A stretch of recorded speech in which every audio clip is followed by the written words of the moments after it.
themselves, hey, this is a great experience, will look good on my CV. As I get in further, then eventually they will pay me, and that could happen. But it's with hope and a wish rather than anything else. And the company's saying, hey, it's great, this doctor's helping us out, that's really great value for us. We don't have any money, so let's keep going. And so can you see how this narrative starts to self-perpetuate?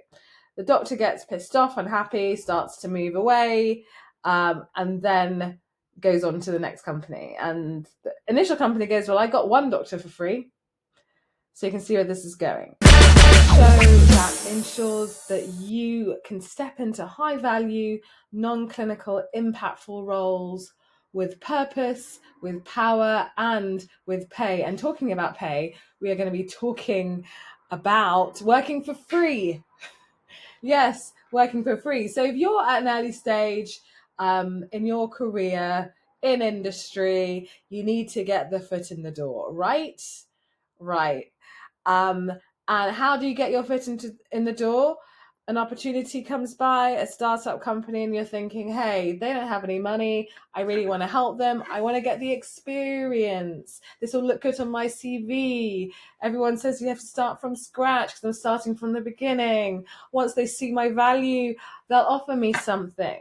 Hey, I've seen doctors who have managed to get on boards for companies without a single penny, again, promise that same narrative, and on the guise of, if the advice you give us is valuable, then when we raise, we'll pay you. So this has to stop, everyone. This has to stop. This narrative has to stop. This practice has to stop, because this is how, as doctors, we continue to undervalue ourselves. So today, I'm going to talk about how to avoid falling in the working for free trap and actually get paid for your value, and understand that working for free at the beginning can be a strategy, but only if it's done smartly and with a plan. So if you're someone that is here to earn and be valued for what you bring, then keep listening. So welcome. And one of the reasons why I'm talking about this in particular is because it comes up all the time in our Doctors in Industry program. I hear it, I read it on LinkedIn, and it usually shows up like something like this. So a startup company is looking for doctors to help advise, or to write articles, or even just to have a coffee, endless coffees, right? All very harmless and innocent, right? Because they're generally looking for advice. And as doctors, that's what we do. We bring advice, we want to help people. But what happens? So more coffees, more consulting, and consulting is simply giving your advice on a product or a service, and there's no money exchanged. Again, doctors are telling themselves, hey, this is a great experience, will look good on my CV. As I get in further, then eventually they will pay me, and that could happen. But it's with hope and a wish rather than anything else. And the company's saying, hey, it's great, this doctor's helping us out, that's really great value for us. We don't have any money, so let's keep going. And so can you see how this narrative starts to self-perpetuate? The doctor gets pissed off, unhappy, starts to move away, and then goes on to the next company. And the initial company goes, well, I got one doctor for free.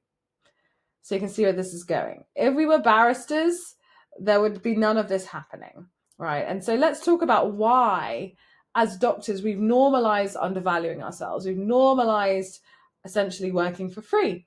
And that all comes from our institutional workings as doctors. So why do we fall into this trap? So we got into medicine to help people, right? We are genuinely there to help others. We're carers, we're caretakers, you name it, right? And we're not driven by money. If we were, we'd be doing something else entirely different. We all know that. And so the conditioning that we get from institutions or healthcare systems, whether it's the NHS, whether it's anything else across the world, this is all totally normal. It's about being here to serve, and money isn't even in the vocabulary, right? We get told what we're paid, right? We get told what we're paid, and there's always a ceiling regardless of what level you're working. And so we bring that narrative into industry, right? Because a lot of the work we do in healthcare is completely altruistic, such as quality improvements, such as staying late, such as doing other like project management or even dissertations or research or audits or presentations. All of that, if we were in industry, we would actually get paid for the time, the extra time it takes to do it. And it's seen as good training, and it genuinely is, but it is our time. And time is money in industry. And it's really important to remember that. So these kind of habits, they get transferred into industry. And in industry, people will take advantage, especially in industries such as health tech startups, where cash can be limited, especially with early stage startups, especially when they're trying to get off the ground and raise money. So how do you get out of that trap? Right? I mean, we recently had a doctor who similarly actually knew what they were going into. So they knew the company didn't have much money, had a lot of conversations, had been struggling to get their first health tech gig, and thought again, hey, I can do this. I'm not very happy with not being paid, but I need to do something. And then at least I've got my foot in the door, right? But the problem with that is they were unhappy with the result. And the most important thing you need to remember is whatever arrangement you have, whether it's money, whether it's you get testimonials in return, or whether you get something, you need to be happy with the results. Business is about relationships. It's about a win-win. If you're not winning, if you don't feel like you're winning, you need to go back and serve yourself and say, this is what I want in return. Even if money is not something that's available to exchange, there's always something else that could be even more valuable to you.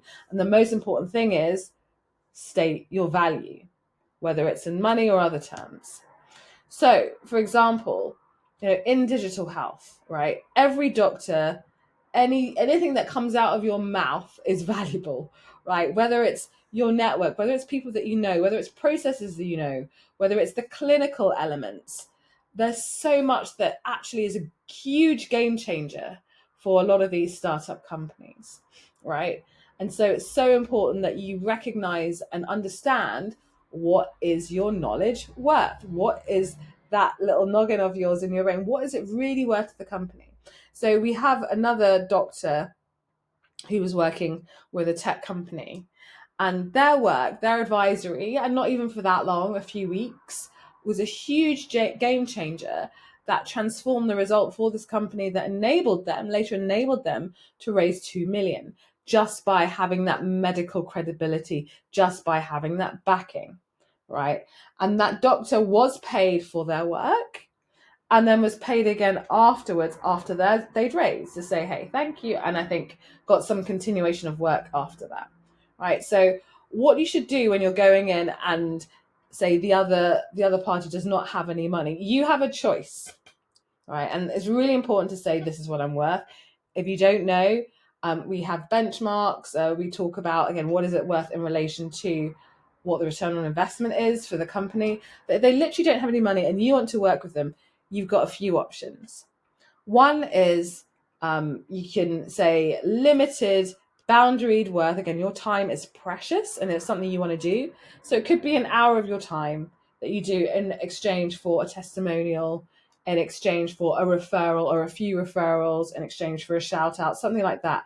Boundary time, right? That's one option. Another option, which I don't necessarily recommend, especially if you don't know the founders, is there's equity. And sweat equity comes up a lot, right? And I would really not recommend sweat equity unless you know the people involved, like you actually know them very well and you trust them and you would back them 100% with your own money. Because that's essentially what you're doing. You're giving out your time in exchange for money.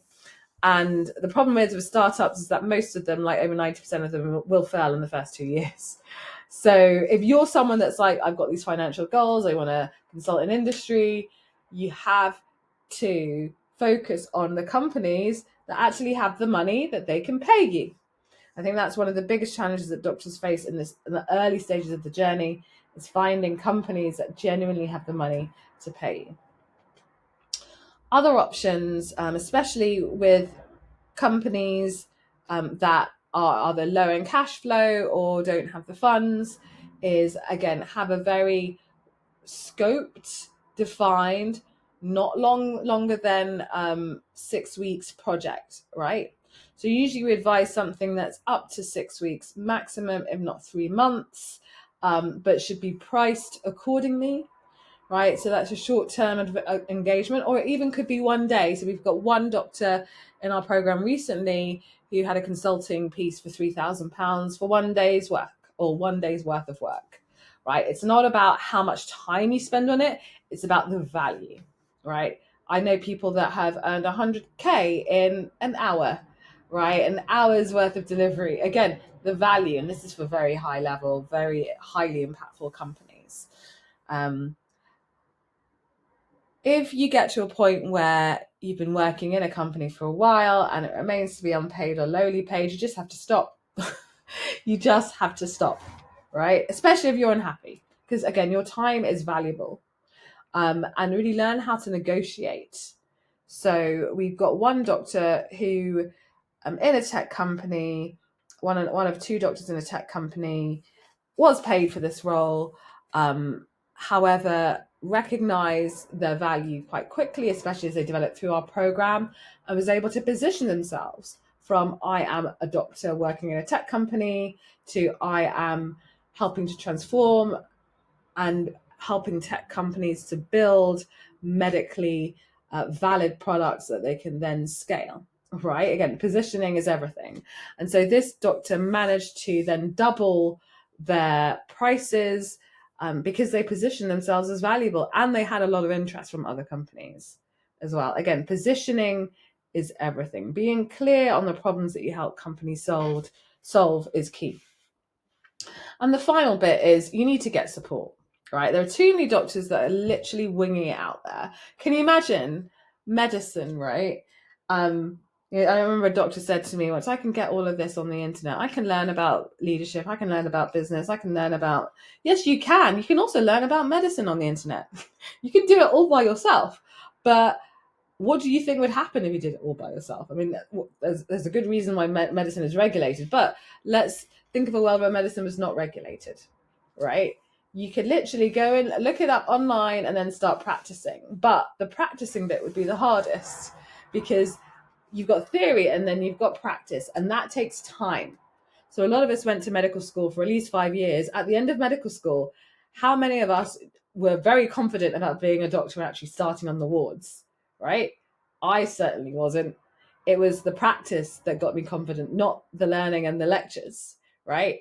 I remember I really only properly learned anatomy, despite learning about cadavers in year 1 of med school. I only really learned anatomy when I did my surgical exams, right? My surgical exams. That's when I got really good at anatomy. But it goes to show people, I think doctors, we underestimate how important the learning is, especially when we're doing it, not in the reading it, in the doing it. That is where we learn, right? And learning amongst other like-minded people who are also doing it.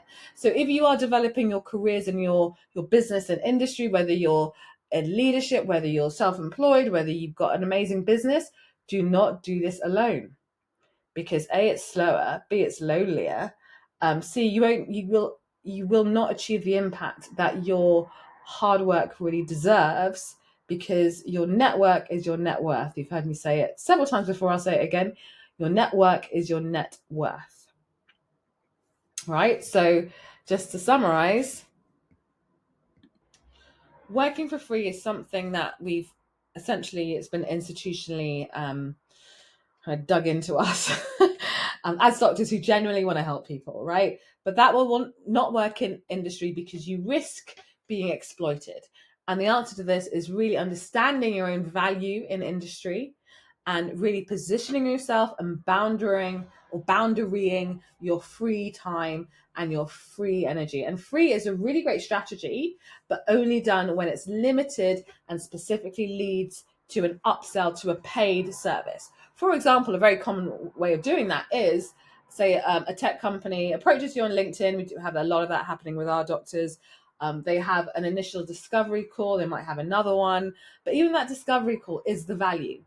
And I always say to my doctors in the program, don't worry about sharing the greatest secrets and giving them information and intel. Like, information is so easy to get these days. The biggest challenge is how to implement it.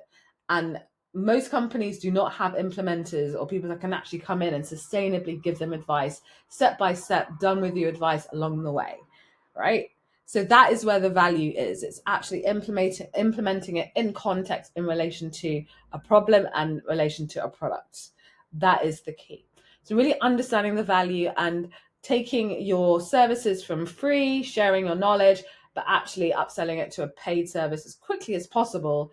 That's a skill, by the way, is important to learn and to practice.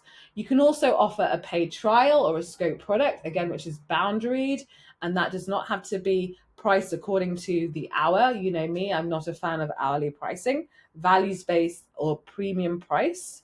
And also just say no. If you're not happy, say no and negotiate accordingly.